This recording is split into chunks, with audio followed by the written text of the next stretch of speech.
Coach, if we can have an opening statement, we're looking back on two really impressive wins over the weekend against nationally ranked opponents in CSUN and Princeton. Yeah, the impressive thing for me, really, obviously the wins are what everybody sees, but was the transfer of what we had been working on in the gym. I thought our serving was really good, and I thought our blocking defense was really good. There's obviously there's a huge advantage when you serve well. You get a lot of times you'll get aces out of it, even though that's not necessarily the goal. The goal is point scoring, which means you're going to get some aces, but you want to make sure you put yourself in the situation to get a lot of create opportunities where you're getting some points with your blocking, your defense, and then your transition. So it's been a big point of emphasis for us, and I thought the guys did a really good job. In particular, I thought Dieris, McRaven, Nato Dickinson, Seba, Sani, Alex Conduff, some of these guys, I think they made huge strides, and was proud of that. So now it's a kind of an interesting week where we bounce back out of Big West again and play a good NJIT team twice, but that's a good thing because that's similar to what the Big West model is right now as we go through the regular season. So here we go. We have this opportunity to get started this week. We play at the end of the week, which will feel like a Big West conference match in the sense that we play Friday, Saturday. And if we can continue to get into this rhythm of really identifying these areas of focus and then really believing that we can make a difference in the match in these areas and keep stacking them week after week, then we're really going to find out how good this team can get. Coach, first of all, thank you for your time. I appreciate it. I just want to ask you questions about Sotiris, first of all. Obviously this season you guys have a lot of younger guys that you're relying on. Moni, got a lot of sophomores and redshirt sophomores and juniors and whatnot. Yeah. I wanted to ask first, what is the value of having a couple of older guys on this team, and what is their role as far as the locker room and keeping things going together?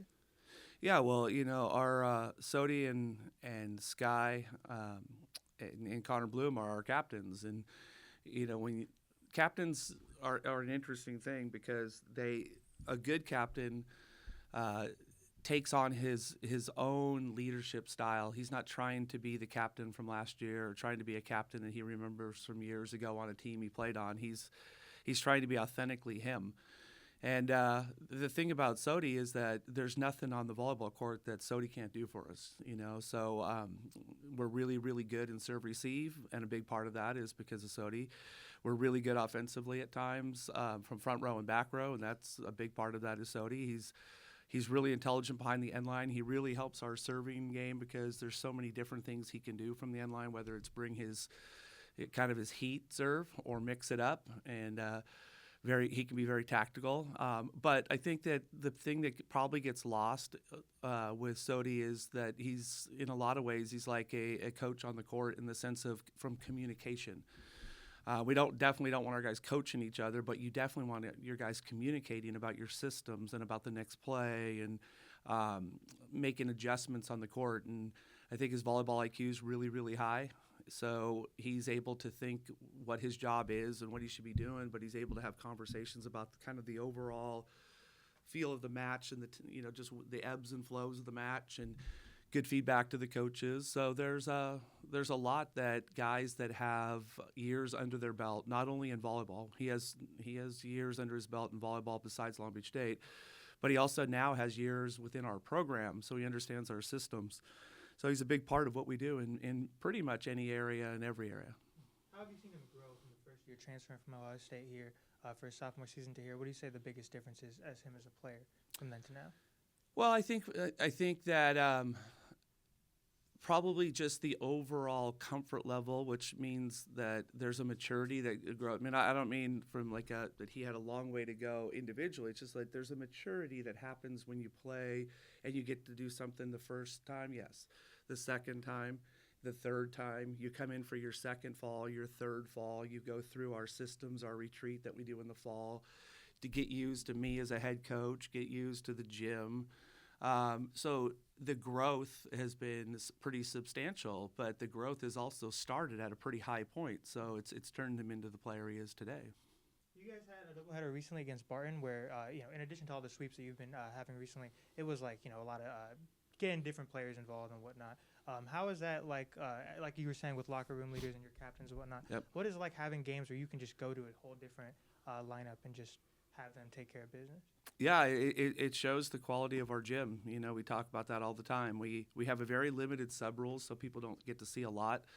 But we have a lot of guys that play very well in our gym, and you know your gym is good when the quote unquote starting team or team one is not always winning every drill, and that happens on a regular basis in our practice gym. So there's two things that are happening there. Those guys deserve a chance to play. They've earned that in practice. And this is a gauntlet of a schedule that we go through especially at the end of the year, where you're playing these big physical matches back to back. Then you have the postseason tournament, which potentially can be a 3, back to back to back night. And then you have the NCAA tournament, which now there's no buys into it. Everyone's going to play the quarterfinal match and into the semifinal match, and then hopefully into the final match. So you're going to need some people. It's not if, it's going to be when. So building the base of your team is really important, and getting guys to be comfortable playing with your, mixing pieces in so a starting group gets expanded in comfort. It's kind of like a hockey line change, if you can, right? And getting people in and getting people comfortable. So that if you get to that situation where you have to use someone, or you have a guy who's physically beat up from the night before, or tired, or cramping, or all the other things that I've dealt with in my career, that you've actually done your job as a head coach to prep more than the 6 starters. During the streak, obviously just tons of sweeps back and forth. How do you manage to not just drop, there's no awkward set that you drop and then get it back going? It just hasn't been for a while. What would you say is the biggest factor, the consistency there? Because we don't talk about anything like that. The only thing we talk about is resetting the week and trying to be better. And our goal is, we have no final destination ever as a team, and we try not to limit ourselves to anything. Our goal is to simply be the best possible team we can become come the end of the season. And if you have that mentality, then you're not going to sit back and praise yourself and think you've arrived, when there's a ton of areas that you can get better at, regardless of how good a team plays. If they're honest with themselves, individually and collectively, there's a lot of areas of improvement.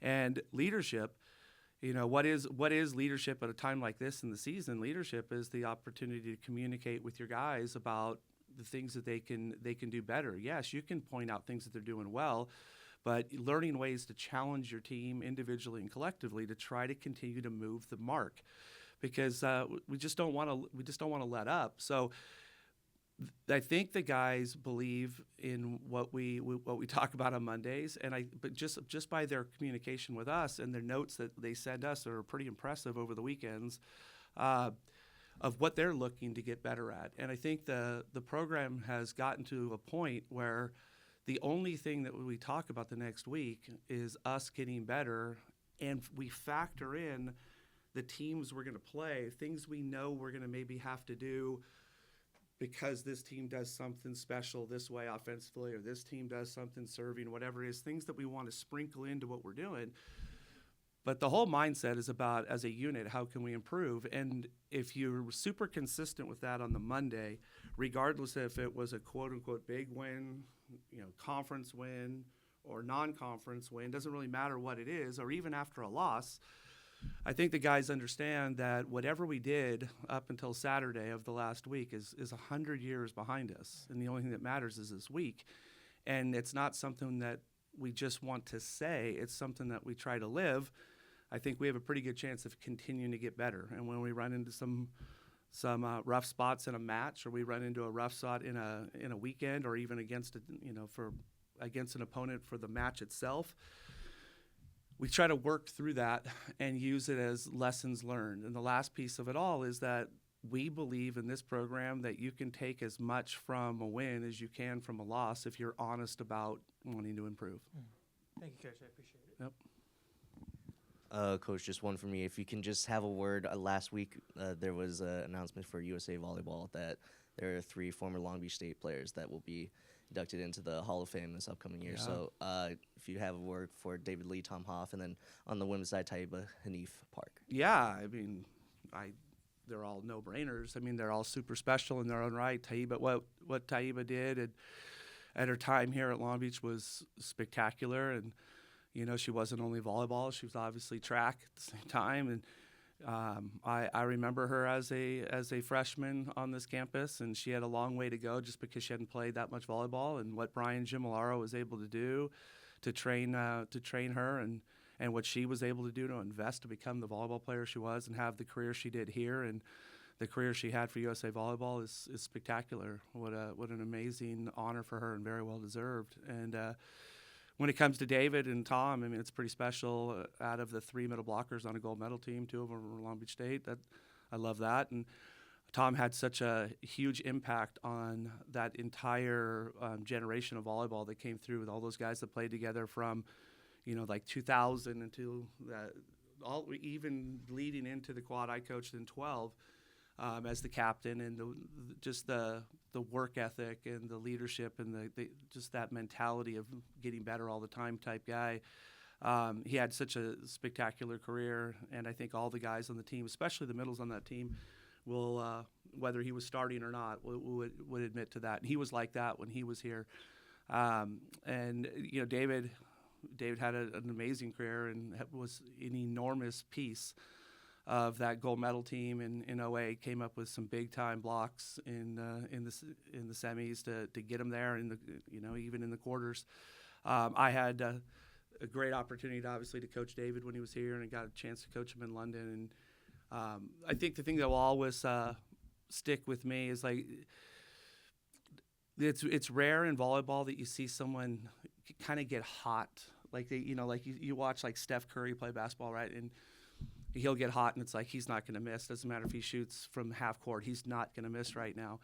Well, David Lee would get like that when he got into a rhythm and blocking, and he was going to block every ball that was going to be hit that someone challenged him with. And you kind of were just hoping for that, let's get him in one of those rhythms. And he was like that a little bit in college, but he definitely shined with that on the international stage. And I'm just really proud of all of them, what they did, how they represent Long Beach State men's volleyball, how they represent our university and the athletic department.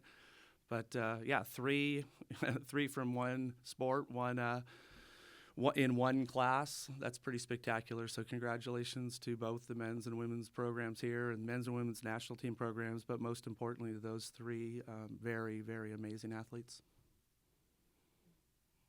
Awesome. Thank you, guys.